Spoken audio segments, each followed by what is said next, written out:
नमस्कार, India report में आप सभी का स्वागत है। बिहार विधानसभा चुनाव की तारीखों का ऐलान बहुत ही जल्द होने वाला है और इस बार वहां की जनता किन मुद्दों पर वोट करेगी, किस तरह का पैटर्न दिखेगा, चुनाव के नतीजों के बाद ही पता चल पाएगा। जाति और धर्म के आधार पर अमूमन वहां पर वोट देने का पैटर्न रहा है, लेकिन ऐसा नहीं है कि हर बार जाति और धर्म के आधार पर भी वोट दिया जाए। इस बार भी हो सकता है कि कुछ ऐसे मुद्दे हैं जो जाति धर्म से आगे निकल जाए, वैसे इसकी संभावना बहुत कम है। लेकिन इंडिया रिपोर्ट की तरफ से बिहार की जनता के बीच में कुछ विकल्प लेकर उसके सामने पहुंची और जाति और धर्म का विकल्प वहां से हटा दिया गया। यानी कि जाति धर्म का विकल्प हटाने के बाद जो मुद्दे बचते हैं, उन मुद्दों में सबसे ज्यादा प्रभावी कौन दिख रहा है बिहार की जनता के सामने, इस बात को जानने की कोशिश इंडिया रिपोर्ट की तरफ से किया गया। हमारी तरफ से विकल्प जो जनता के सामने रखा गया, जाति धर्म का विकल्प नहीं दिया गया। इस जाति धर्म के विकल्प के अलावा पांच ऑप्शन जनता के सामने दिए गए। नौकरी का विकल्प दिया गया, विकास का विकल्प दिया गया, महंगाई, साथ ही साथ पलायन और इसके अलावा बदलाव का विकल्प दिया गया कि क्या इस मुद्दे पर आप वोट करेंगे।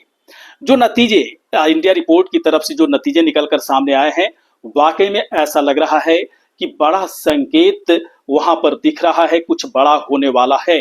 यानी कि जाति धर्म के अलावा यदि बाकी मुद्दों की बात करें तो एक मुद्दा ऐसा है जो सबसे आगे निकलता हुआ दिख रहा है और इसका फायदा किस पार्टी को होगा, किस गठबंधन को होगा या व्यक्तिगत लेवल पर किस नेता को इसका बड़ा फायदा होने वाला है।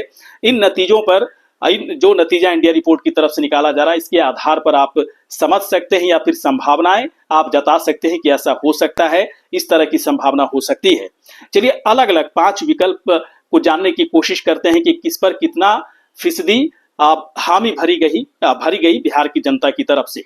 जो पहला हमारी तरफ से विकल्प दिया गया कि बदलाव के मुद्दे पर आप लोग, यानी कि जो हमारी टीम वहां पर पहुंची थी, लोगों के बीच में आप लोग कितना प्रतिशत, क्या आप लोग मतदान करना चाहेंगे, क्या आप लोगों की तरफ से समर्थन मिलेगा।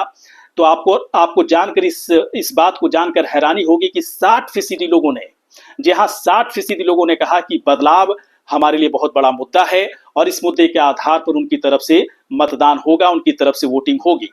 अब समझा जा सकता है कि बदलाव किसके लिए है।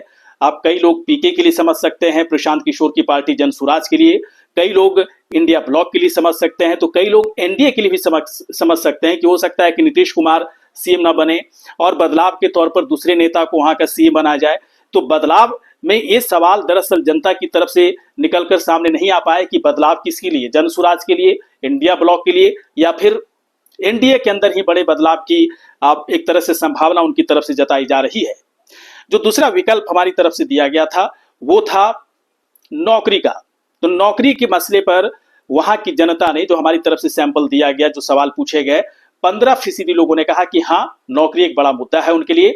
और नौकरी का मतलब सरकारी नौकरी, ऐसा नहीं कि प्राइवेट सेक्टर में या फिर स्वरोजगार के नाम पर जनता की तरफ से एक तरह से प्रलोभन दिया जाए और जनता इस बात से खुश हो जाएगी या फिर इसके आधार पर वोटिंग करेगी, ऐसा नहीं है। बल्कि वो सीधे तौर पर कह रहे हैं कि सरकारी नौकरी एक बड़ा मुद्दा है उनके लिए। वैसे नीतीश सरकार आपके दावे की बात करें तो साफ तौर पर कह रही है कि 6 से 7 लाख से ज्यादा नौकरी तो वो दे चुके हैं। ऑन पेपर भी हमारी तरफ से चेक किया गया था तो इस तरह की बातें निकलकर सामने आई।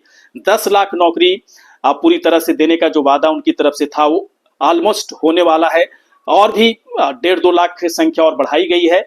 यानी कि जो सरकारी नौकरी देने का वादा सरकार की तरफ से किया गया था वो तो पूरा होते दिख रहा है। लेकिन इसके बावजूद वहां की जनता कह रही है, खासतौर पर युवा जनता कह रही है कि अभी भी सरकारी नौकरी बहुत लोगों की जरूरत है और कम से कम आप जो नए युवा पीढ़ी हैं, पढ़ाई करने के बाद जो तैयारी करते हैं प्रतियोगिता परीक्षाओं की, वैसे लोगों के लिए सरकारी नौकरी की व्यवस्था सरकार को करनी ही होगी और उनके लिए एक बड़ा मुद्दा है। और इसलिए 15% लोगों ने कहा कि नौकरी उनके लिए एक बड़ा मुद्दा है, इसके आधार पर वो वोट करते हुए नजर आएंगे।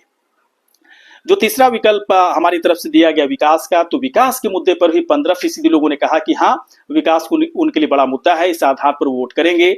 वैसे सरकार की तरफ से लगातार विकास के बड़े बड़े दावे किए जा रहे हैं, कुछ जगहों पर विकास दिख भी रहे हैं, लेकिन आम जनता की शिकायत है कि विकास तो हो रहा है लेकिन विकास आधे अधूरे हो रहे हैं।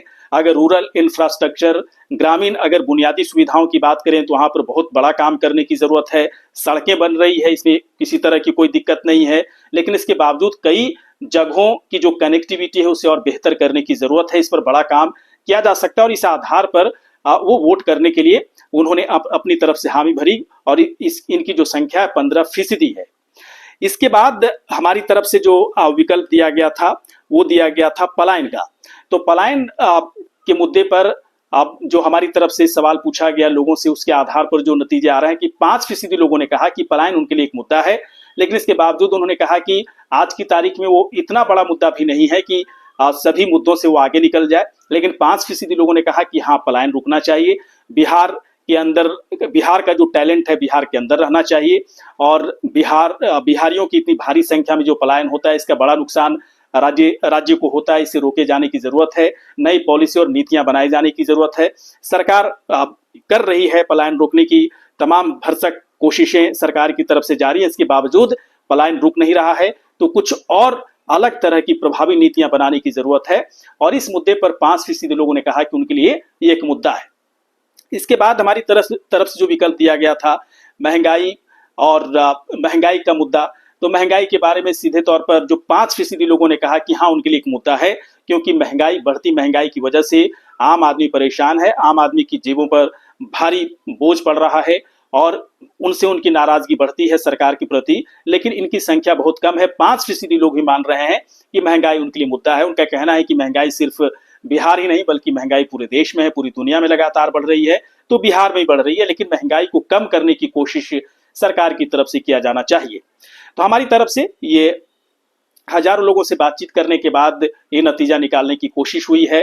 5 विकल्प दिए गए थे। इसमें जाति धर्म का विकल्प नहीं दिया गया था इंडिया रिपोर्ट की तरफ से, क्योंकि अगर ये विकल्प दे दिया जाता तो शायद बदलाव वाला जो मुद्दा है वो बहुत पीछे चला जाता। लेकिन उस जाति धर्म के मुद्दे को हटाकर अभी भी बदलाव का जो ऑप्शन, जो विकल्प हमारी तरफ से दिया गया था, उस पर सबसे अधिक यानी कि 60% लोगों ने कहा कि उनके लिए बड़ा मुद्दा है। और बदलाव, किस तरह का बदलाव चाहते हैं, जनता की तरफ से बात निकलकर सामने नहीं आई, लेकिन संभावना जताई जा रही है कि या तो सरकार बदलना चाहते हैं, पीके की तरफ वो इशारा कर रहे हैं, या फिर इंडिया ब्लॉक को वोट देना चाहते हैं, या फिर एनडीए के अंदर ही नीतीश कुमार की जगह किसी और को सीएम बनते वो देखना चाहते हैं। आपको क्या लगता है कि बिहार में कौन सा मुद्दा सबसे ज्यादा हावी आपको नजर आता है? जाति धर्म के अलावा कौन सा मुद्दा ऐसा लगता है कि सबसे ज्यादा हावी है और इस आधार पर सबसे अधिक वहां पर मतदान होना तय है? यदि आपके जहन में इसका कोई जवाब समझ में आ रहा हो तो कमेंट सेक्शन में जाकर इसका आप जवाब दें। ये वीडियो आपको कैसा लगा? यदि अच्छा लगा हो तो आप हमें तुरंत सब्सक्राइब करें, लाइक करें, शेयर करें, कमेंट करें। नमस्कार।